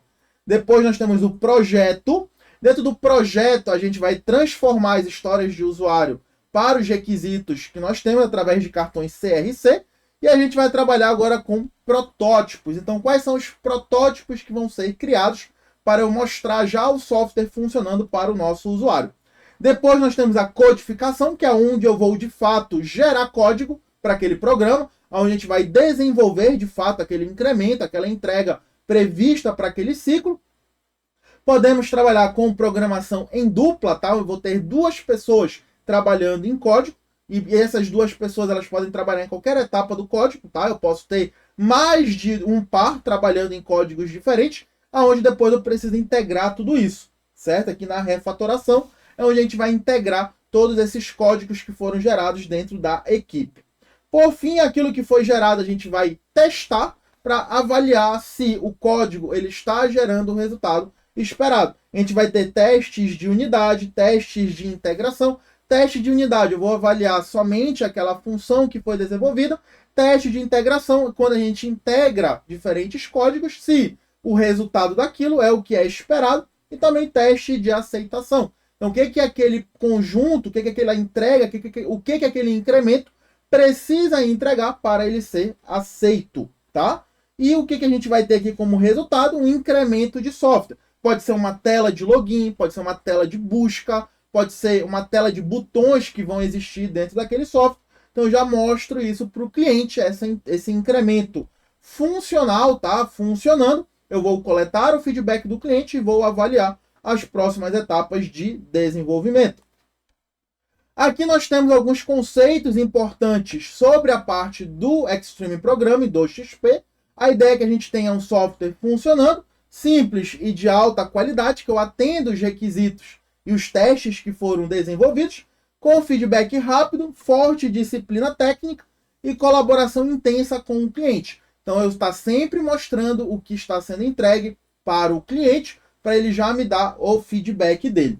O XP, ele foca principalmente em testes constantes, integração contínua, então está sempre testando o que foi desenvolvido, eu estou sempre integrando o que diferentes duplas desenvolveram, o que diferentes equipes desenvolveram, refatoração frequente, então se eu posso simplificar o meu código, simplifique, e forte colaboração entre equipe e cliente, justamente para a gente estar coletando esse feedback de forma contínua.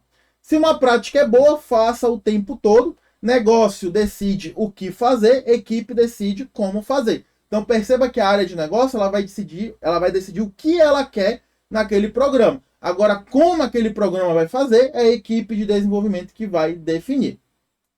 Uma prática muito importante no XP é a gente fazer testes antes do código. Uma das práticas do XP é o TDD. O TDD significa Test Development Driven, ou seja, um desenvolvimento baseado em teste. Então eu primeiro vou desenvolver o teste, e depois eu desenvolvo o código que vai passar naquele teste. Por exemplo, se a função daquele incremento é registrar um login e uma senha, por exemplo, está uma página de login e senha. Então, o primeiro objetivo é a gente registrar aquele login e aquela senha. Então, eu vou desenvolver código que seja capaz de registrar aquele login e aquela senha. Aí, depois, eu testo aquele código. Programação em pares de forma contínua, o pair programming, é outra prática muito utilizada no XP.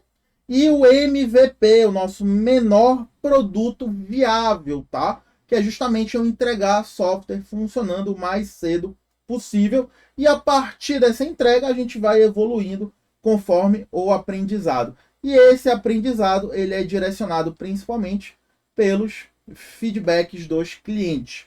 Integração e testes várias vezes ao dia, conforme a gente vai criando o código. Começar simples e refatorar sempre. Então, está sempre simplificando o nosso código, o programa, o incremento que vai ser entregue naquele ciclo. Aqui nós temos algumas práticas do XP, tá?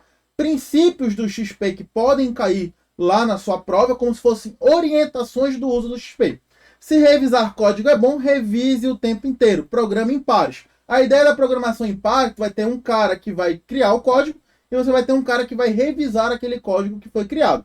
Se testar é bom, todos testarão o tempo inteiro. A gente vai utilizar testes de unidade, testes funcionais, testes de integração. Perfeito? Então eu vou estar sempre testando aquilo que está sendo gerado. Se projeto é bom, refatorá-lo será parte das funções diárias de todos. Então, se um projeto é bom, simplificar aquele projeto é preciso ser feito. Se simplicidade é bom, o sistema deve ter o projeto mais simples possível. Então, evitar complexidades desnecessárias. Isso é uma forma, por exemplo, de a gente evitar desperdícios. Gastar muito tempo em um projeto complexo que às vezes não precisa. Se a arquitetura é bom, todos trabalham para definir e redefinir essa arquitetura. Dentro do desenvolvimento de software, nós temos algumas arquiteturas que a gente pode seguir. Vou trazer dois exemplos aqui muito comuns para vocês. A gente pode trabalhar com um monólito, ou seja, eu vou ter um único código e dentro desse único bloco de código a gente vai ter todas as funções, todas as atividades daquele programa, ou a gente pode trabalhar também com microserviço. Microserviço significa que o nosso programa ele vai ser dividido em diferentes blocos de código. Por exemplo, a minha página de login é um programa, é um serviço. Uma página de busca, ela é outro programa, outro serviço, e eles trabalham de forma integrada para entregar o programa completo. Se testes de integração são importantes, vamos integrar e testar todos os dias. Como eu vou ter diferentes pessoas desenvolvendo, eu preciso integrar esses diferentes códigos que são gerados. Se iterações curtas é bom, faremos elas na escala de minutos e horas. Então, eu cada vez deixar a iteração mais curta, entregar software funcionando cada vez mais rápido. O cliente está sempre disponível, seja para responder dúvida, para repriorização, para coletar o seu feedback, adotar padrões de codificação em consenso. Já existem padrões no mercado, a gente pode adotar esses padrões. E só 40 horas semanais de trabalho, descansar garante mais energia e ideia, justamente trazendo o valor de focar em indivíduos do manifesto ágil. Alguns conceitos também associados ao XP, que são algumas ferramentas que a gente pode utilizar em diferentes etapas do nosso ciclo de vida de iteração do XP. A gente tem o jogo do planejamento, a gente vai ter um planejamento colaborativo, em que o negócio prioriza funcionalidades e a equipe técnica vai dizer qual é o esforço necessário para entregar essa funcionalidade.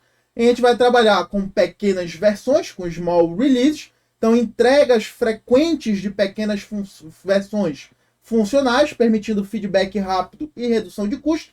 Metáfora. Lembra que eu falei para você que o usuário nem sempre sabe descrever requisitos técnicos? Ele pode trabalhar com metáforas, com histórias. E a partir disso a gente transforma em requisito funcional ou não funcional do nosso programa, tá? Então, usar analogias simples. Trabalhar com um projeto simples, certo? Então, sempre simplificar o máximo possível.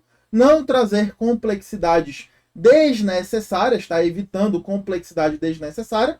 Trabalhar com um time coeso, então todas as pessoas envolvidas trabalham juntas de forma integrada e contínua com aquele resultado, com aquele objetivo em mente. Trabalhar com testes de aceitação, então testes definidos pelo cliente para validar se o sistema atende corretamente às regras e expectativas do negócio. Trabalhar com um ritmo sustentável, tá? Mas que seja um padrão, sempre entregando incrementos ou software funcionando. Reuniões em pé, stand-up meetings. A ideia da reunião em pé também surgiu antes de nós termos ferramentas de colaboração. É para que essa reunião ela não demore muito, que ela seja uma reunião rápida, porque ninguém quer ficar em pé. Que a gente trabalha com reuniões curtas e frequentes, que seja rápido. E posse coletiva, ou seja, qualquer pessoa, qualquer desenvolvedor que está inserido naquela interação, que está inserido naquele programa, naquele projeto, ele pode alterar, ele pode participar de qualquer parte do código, tá? Promovendo uma responsabilidade compartilhada. E programação em pares, onde eu vou ter 2 desenvolvedores trabalhando juntos no mesmo código, aumentando qualidade, compartilhamento de conhecimento e redução de erros. Então eu vou ter um desenvolvedor revisando e outro desenvolvedor gerando código. Padrões de codificação, então eu trabalhar com padrões que já existem na literatura, sem que eu precise ficar reinventando a roda. Desenvolvimento orientado a teste, o Test Drive Development, então eu primeiro desenvolvo o teste e depois eu desenvolvo o código para passar nesse teste. Refatoração, melhoria contínua da estrutura interna do código, então está sempre melhorando e simplificando aquele código. E integração contínua, como eu vou ter diferentes desenvolvedores trabalhando em diferentes partes do nosso programa, do nosso código, depois eu preciso integrar tudo isso e mostrar o incremento funcionando, o software funcionando para o nosso cliente, tá? Então o código ele é integrado e testado várias vezes ao dia. Então a gente fechou a metodologia do XP e você pode ter percebido que o XP ele se preocupa muito mais em como o software vai ser entregue, quais práticas serão utilizadas para entregar esse software, quais métodos serão utilizados para entregar esse software, tá? Por isso que eu falei para você mais cedo que o XP ele é muito mais voltado no ponto de vista prático do que e como aquilo vai ser entregue. Agora a gente entra na metodologia do Scrum, tá? O Scrum, caso você já tenha visto um jogo de rugby, por exemplo, dos eventos do jogo de rugby é quando tem uma falta e a gente tem um scrum entre as equipes, entre as duas equipes, onde elas vão se reunir ali para poder fazer a disputa da bola oval no rugby. Então, o Scrum, aqui como metodologia ágil, ela utiliza essa referência do rugby, tá? Então, a ideia do Scrum é que eu sempre esteja reunindo a equipe, seja para passar feedback, seja para entender o que foi feito e o que vai ser feito, seja para encerrar uma entrega, tá? Então o Scrum, ele é muito baseado em reuniões. Eu tenho muitas reuniões no Scrum, tá? E cada tipo de reunião, cada evento desse tem uma terminologia diferente, como você pode ver aqui nessa imagem. Aqui nessa imagem a gente tem um resumo, basicamente, de toda a metodologia do Scrum. Ela é um pouco mais simples do que a metodologia do XP, justamente porque não envolve práticas de desenvolvimento, práticas de entrega do software. O Scrum ele não vai falar para a gente como aquele incremento tem que ser feito, tá? Quais são as ferramentas, quais são os métodos que eu vou utilizar para entregar aquele incremento. Ele vai falar um pouco mais sobre como a gente gerencia a equipe para fazer a entrega do incremento. Tanto que eu posso utilizar o XP dentro do Scrum para orientar como aquele incremento, como aquela entrega, ela vai ser feita, tá? Então, o Scrum ele é baseado no empirismo, que é a capacidade de aprender com a experiência. Então, conforme o Scrum ele vai sendo utilizado, ele vai sendo aplicado, a gente vai aprendendo a melhor lidar com o Scrum. E também no pensamento Lean, que ele busca eliminar desperdício e focar em valor. Assim como a gente tem a metodologia Lean, que ela é uma metodologia totalmente pensada para o Lean Thinking. A ideia do Lean Thinking, ela surgiu numa fábrica da Toyota, lá no Japão, justamente com o objetivo de eliminar desperdícios. E assim como o software, ele é entregue em linha de produção, em montagem, né? A gente tem uma linha muito parecida numa fábrica de carro, de eletrodoméstico, de equipamentos, e isso a gente consegue fazer uma analogia com a entrega do software. Eu vou ter partes do software desenvolvidas separados, depois a gente vai montar tudo isso junto. Então, a gente traz esses conceitos do pensamento Lean da Toyota também para o desenvolvimento de software. Então, focando aqui no Scrum, ele é utilizado para lidar com problemas complexos por meio de iterações curtas e incrementais chamadas sprints. Então, no Scrum, eu vou ter as minhas sprints. Essa sprint, a gente vai definir o que vai ser entregue dentro da sprint, tá? Então, vamos focar aqui a nossa atenção a essa imagem. Primeiro ponto que nós temos da imagem, aqui na esquerda, nós temos o nosso backlog do produto. Esse produto é o resultado final esperado do desenvolvimento. Então, aqui no backlog do produto, a gente vai definir quais são as atividades que precisam ser desenvolvidas para entregar o meu produto no final do dia, tá? No final desse projeto, no final da aplicação desse Scrum. O backlog de produto, ele vai ser gerenciado pelo Product Owner, tá? Então aqui é um papel, uma role, um perfil que existe no Scrum, que é o dono do produto. Quem é o responsável por aquele produto que vai ser entregue. Então o dono do produto, perceba que ele recebe aqui os requisitos, as histórias das partes interessadas, dos patrocinadores, dos clientes, da organização como um todo, e ele vai avaliar isso em quais as atividades que precisam ser entregues e vai criar o backlog do produto, tá? Então ele vai ter um backlog inteiro com todos os produtos, todas as atividades que precisam ser entregues. A partir desse backlog do produto, a gente vai ter um evento. Esse evento aqui vai ser o planejamento da sprint.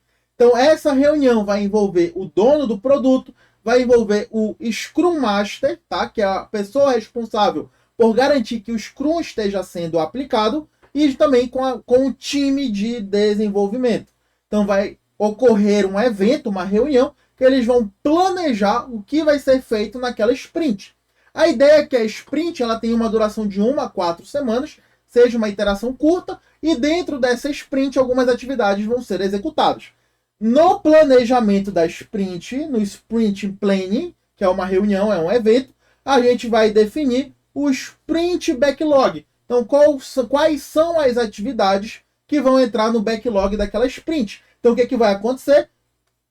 Esses papéis que envolvem o dono do produto, o time de desenvolvimento e o Scrum Master, eles vão escolher atividades do backlog do produto e essas atividades elas serão colocadas no backlog da sprint. Então, vai ser definido quais as atividades que precisam ser entregues naquela sprint, naquela iteração, tá? Então perceba que aqui ó, a gente já tem o produto backlog, o backlog do produto, a gente já tem o Product Owner, que é o dono do produto, planejamento da sprint, o time de desenvolvimento e o Sprint Backlog.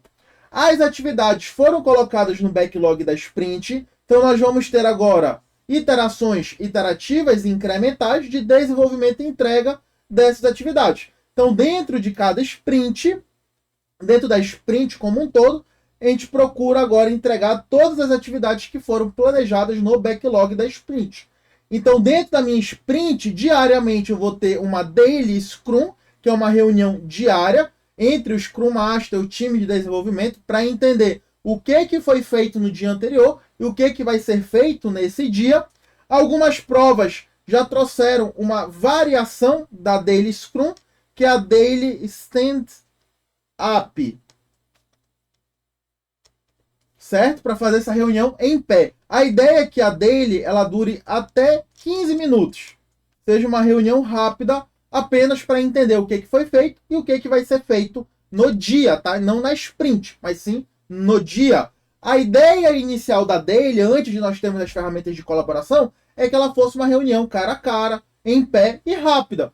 Com as ferramentas de colaboração, isso facilitou acontecer a Daily, né? Não precisa reunir todo mundo numa mesma sala e ter essa reunião.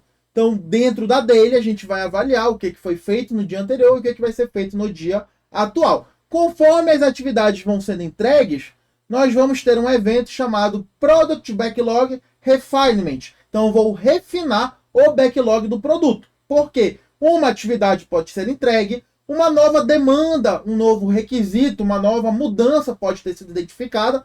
Então, essa nova mudança, esse novo requisito, ele tem que ser colocado no backlog do produto, tá? Conforme a gente vai fazendo o nosso incremento. Ao final da sprint, a gente vai ter um incremento funcional, tá? Que pode ser lançado ou não. Então, eu vou ter um software funcionando que eu vou mostrar para o meu cliente, coletar o feedback desse cliente. Dentro da sprint, eu posso ter a participação do cliente, tá? Vou ter a participação do Scrum Master também. É o Scrum Master que vai puxar essa daily, de acontecer essa reunião diária, de garantir que o Scrum ele está sendo aplicado. No final da sprint, a gente vai ter o review dessa sprint ou a retrospectiva dessa sprint. Então, a gente vai avaliar o que foi feito nessa sprint, se todas as atividades planejadas elas foram entregues na sprint, ou tem atividades que não foram entregues. Então, vai ser avaliado por que aquela atividade não foi entregue na sprint e depois vai devolver ela para o backlog do produto, para depois o dono do produto reavaliar essas atividades. Então, aqui a gente tem todos os componentes, todos os conceitos que envolvem o Scrum, tá? A gente tem o backlog do produto, o dono do produto, a gente tem o time de desenvolvimento, a gente tem o planejamento da sprint, a gente tem o backlog da sprint, a gente tem o Scrum Master, a daily e o refinamento do Product Backlog, a gente tem o incremento, que vai ser entregue no final da sprint, e a gente tem a review ou a retrospectiva dessa sprint, tá? Para avaliar o que foi feito no decorrer dela. Aqui a gente tem a definição de cada um desses componentes que a gente já explorou, então vamos passar bem rápido por aqui, tá? O Scrum ele define 3 papéis: o dono do produto, que é responsável pelo Product Backlog, pelo backlog do produto. A gente tem o Scrum Master, que ele vai atuar como um facilitador do Scrum, e a gente tem os desenvolvedores que vão de fato gerar o código.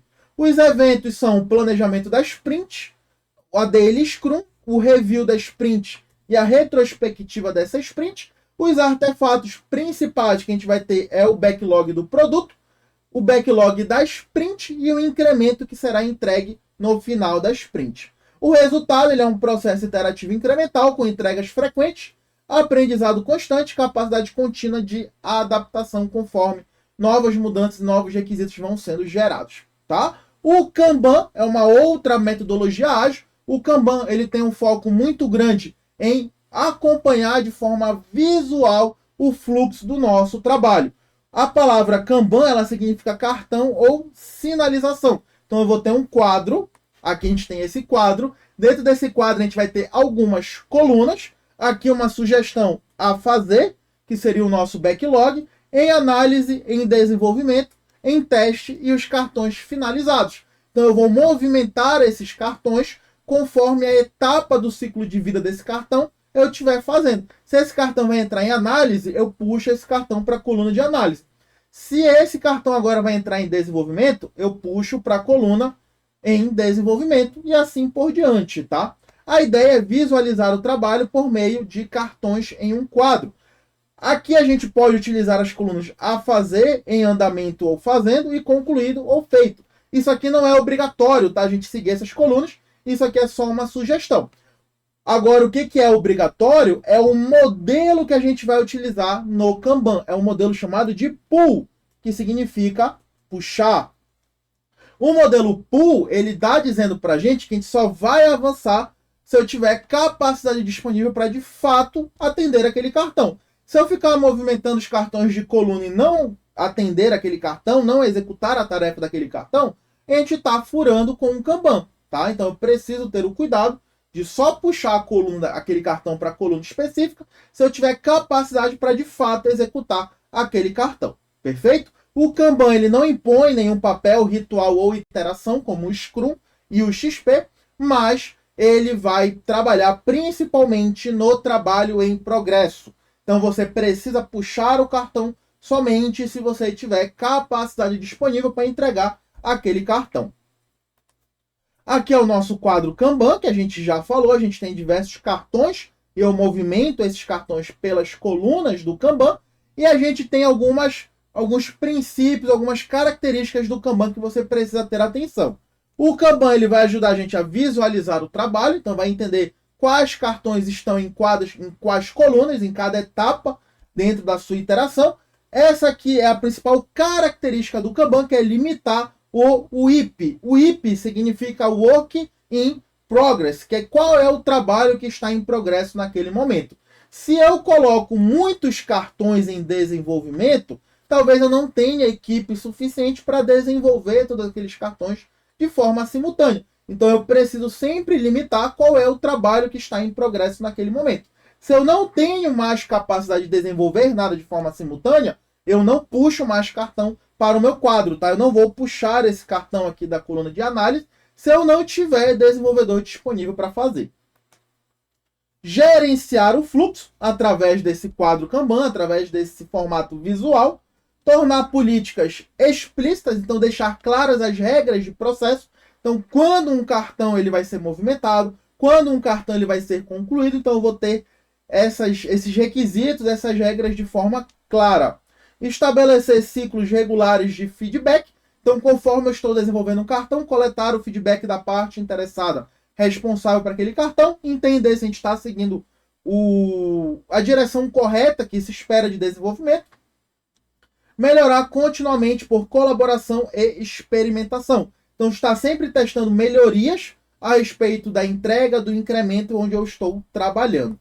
Algumas métricas que são extremamente importantes do Kanban. A gente tem o tempo de atendimento, que é o tempo total desde o início efetivo do trabalho, que a gente chama de ponto de compromisso, até a entrega do item. Então, quanto tempo eu levei para, no momento que eu comecei a trabalhar naquele cartão, que eu entreguei aquele cartão. Tá? Então, quanto tempo eu levei? A gente tem o tempo de ciclo, então o tempo que um item leva em uma etapa específica ou entre duas etapas do fluxo. Por exemplo, uma vez que eu coloco o cartão em análise, quanto tempo esse cartão ele fica dentro da coluna análise, dentro da etapa análise? E isso a gente chama de cycle time. Eu posso medir o tempo tanto na coluna, tanto da coluna em análise, na coluna de desenvolvimento, em qualquer coluna que eu tiver lá no meu quadro Kanban.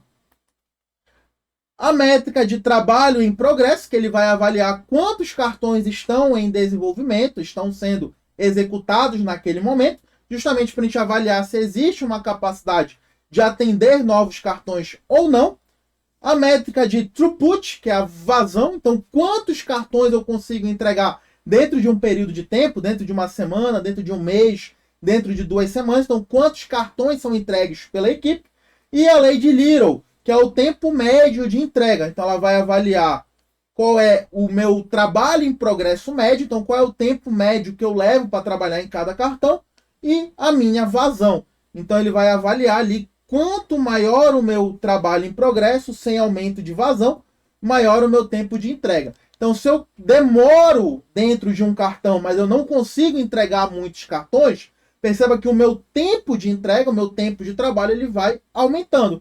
Porque o tempo que eu levo dentro do meu cartão, eu também está aumentando sem aumentar a minha vazão. Então essas aqui são as principais métricas que a gente utiliza para avaliar quando puxar ou não um cartão para as minhas colunas no quadro Kanban. E lá no edital a gente também tem o Scrumban. A ideia do Scrumban é que ele seja um híbrido entre o Scrum e o Kanban, tá? Então a gente vai combinar a estrutura do Scrum, que envolve ali a parte de backlog, aqui ó, a parte de Daily Scrum, a parte de time de desenvolvimento, a parte da sprint também, junto com o fluxo de trabalho visual do Kanban, impondo as métricas do Kanban. O que acontece? Dentro da minha sprint, eu não falei para vocês que eu tenho um backlog da sprint? Então eu vou pegar essa backlog da sprint e vou colocar num quadro Kanban, para que todos os desenvolvedores acompanhem quais são as atividades que estão em execução, quais estão em análise, quais já foram feitas, tá? Então eu vou trazer o quadro Kanban, uma ferramenta visual, para dentro do funcionamento do Scrum. O Scrum ele contribui com a sprint, com a daily e com a retrospectiva, e o Kanban ele vai contribuir com o quadro visual, com os cartões e com o limite do trabalho em progresso, tá? Então perceba aqui nessa imagem que a gente tem a definição do backlog do produto. Esse backlog do produto, eventualmente, a gente vai transformar em backlog da sprint. Eu vou transformar essa backlog da sprint em um quadro Kanban, e esse quadro Kanban ele vai ser trabalhado dentro da sprint pelo time de desenvolvimento, pelo Scrum Master, e também nós vamos ter as dailies para avaliar quais cartões podem ser puxados, quais cartões foram concluídos. E por fim a gente chega na nossa última metodologia ágil, que é a metodologia Lean. O objetivo principal do Lean é reduzir desperdícios, aumentar a eficiência e entregar valor de forma contínua. Ele vai orientar equipes a priorizar software funcionando, aprendizado rápido e fluxo leve, baseado no Lean Manufacturing, tá? O Lean Manufacturing ele foi pensado pela Toyota no Japão, aonde eles queriam otimizar a sua linha de produção para eliminar o máximo de desperdícios possíveis, seja retrabalho, seja um trabalho de má qualidade que você precisa refazer. Então a ideia é que a gente adote os princípios do Lean dentro do desenvolvimento de software. Também adota uma abordagem empírica, que a gente vai aprender com base na experiência. A gente vai construir um conceito de produto de alto nível e realizar entregas incrementais até chegar na ideia desse produto de alto nível, nesse produto abstrato que foi pensado. Vou ter feedbacks constantes que permitem que os ajustes sejam feitos para uma contínua evolução do produto. Perceba que todas as metodologias ágeis que nós vimos aqui, elas trabalham com entregas frequentes, feedbacks contínuos, justamente seguindo os princípios e valores do Manifesto Ágil, tá?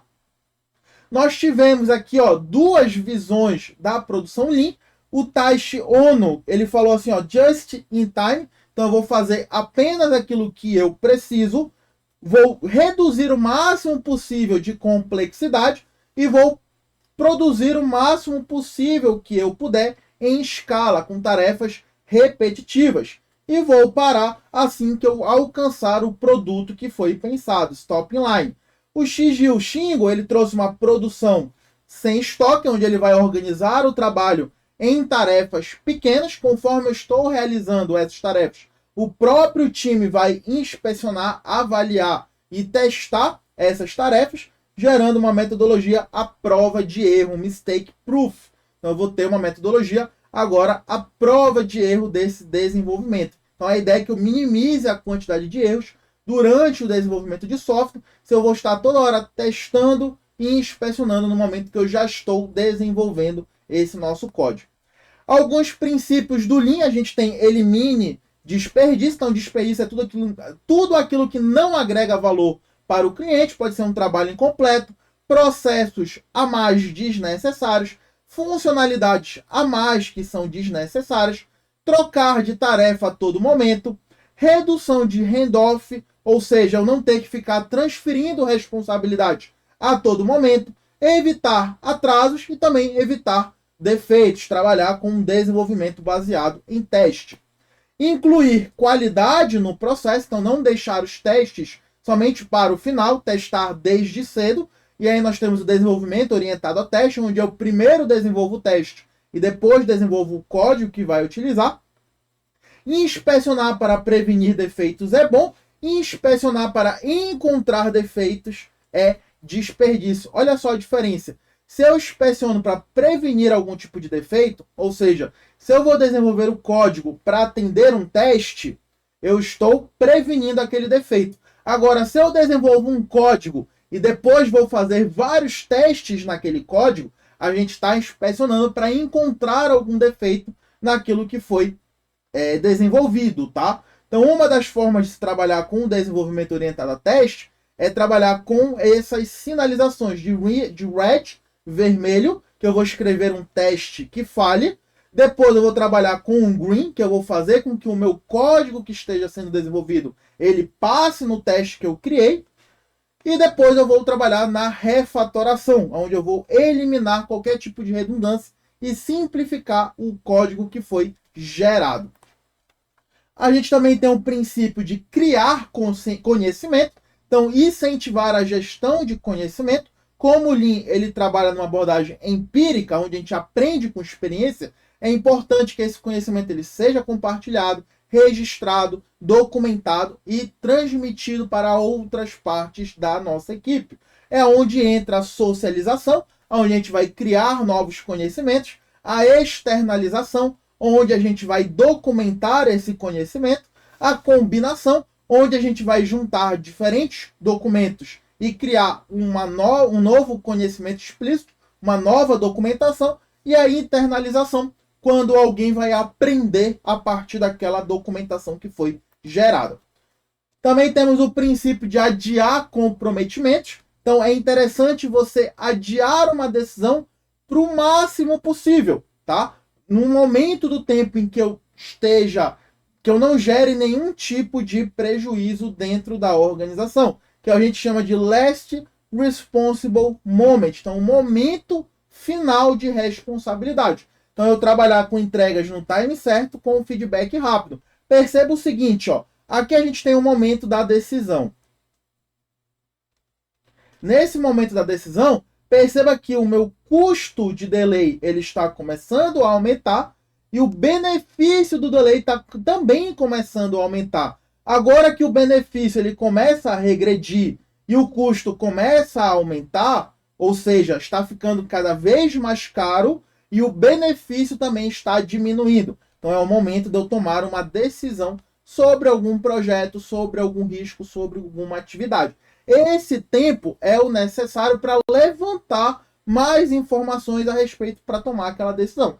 Se eu tomo uma decisão muito no início, isso aqui é uma estrela, tá? Não parece uma estrela, mas é uma estrela. Se eu tomo uma decisão muito no início, essa decisão ela pode se tornar cara ao longo do projeto, porque eu tomei uma decisão sem as informações necessárias, ou sem todas as informações necessárias, ou sem uma grande quantidade de informações que poderia subsidiar aquela tomada de decisão. Então, no Lean, ele também orienta a gente a adiar o máximo possível uma decisão para o momento em que não seja mais possível lidar com o custo do atraso e também que os benefícios do atraso comecem a diminuir. Existe um time certo para tomar essa decisão. Também trabalhar com entrega rápida, ou seja, ter um fluxo de entrega contínua em que cada ciclo completo é lidado com uma história de usuário. Olha essa imagem aqui. Eu tenho um incremento sendo desenvolvido. Esse incremento ele vai ser apresentado ali para um conjunto de testes, para um conjunto de clientes para ele avaliar. Opa, ele deu vermelho. Eu não quero, ou você precisa melhorar, ou você precisa tomar uma nova direção. Na hora que ele identifica isso, ele vai coletar esse feedback, ele vai fazer um aprendizado e ele vai melhorar esse incremento até que ele passe nesse teste.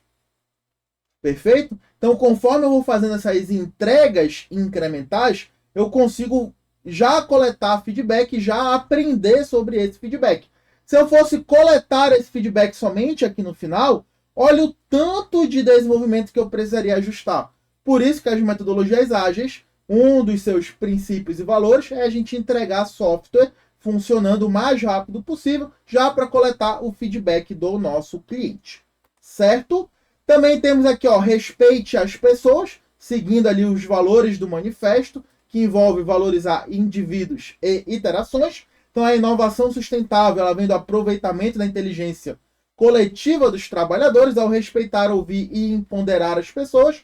A organização promove melhoria contínua, aprendizado e soluções mais eficazes. Então, eu consigo manter a minha equipe mais motivada a trabalhar dentro daquele projeto.